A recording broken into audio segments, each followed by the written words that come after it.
Well, first, we used to work as a fisherman and going out there diving and working with the fisheries department and different things like that. The lionfish become like a pest to the reef over the time. The first sighting of them, you probably saw one, and you barely see any. This is within 4 years ago, So what I notice is that they start increasing. You see more and more lionfish. I remember going down there, striking these lionfish, and don't know what to do with it, literally.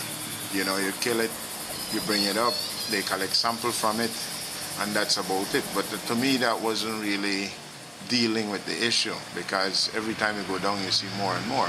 So what I start doing is killing the lionfish. I use a spear and a knife and leave them lying on the rock, on the coral head, or just have them floating mid-water or whatever.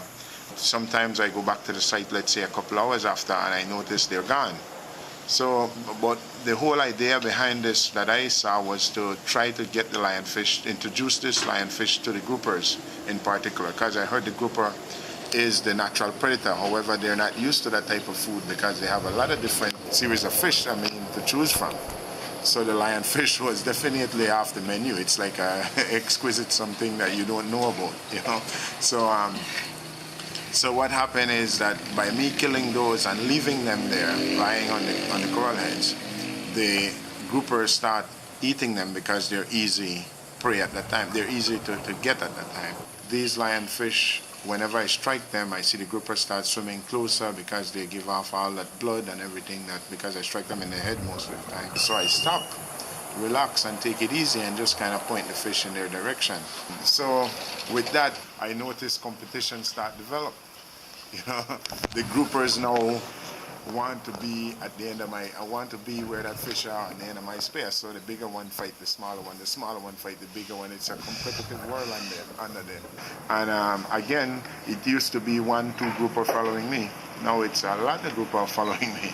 They're basically getting very friendly. They're not shy. They come close to me, and I could literally touch them, as you can see on the video. I don't like to touch fish, but they're very tempting because of the relaxing way they behave with me under there. And most of my guests, they're very happy to see that. So it's a big tourism attraction for my business as it relates to the diving part of Garbutt's Marine. And people enjoy the fact that I could tell them that we're going on this dive, and when we get a lionfish, this is what is going to happen. I'm going to feed it to the grouper will come and get it, and the rest is history. So people enjoy that. That's my lionfish story. That sounds great.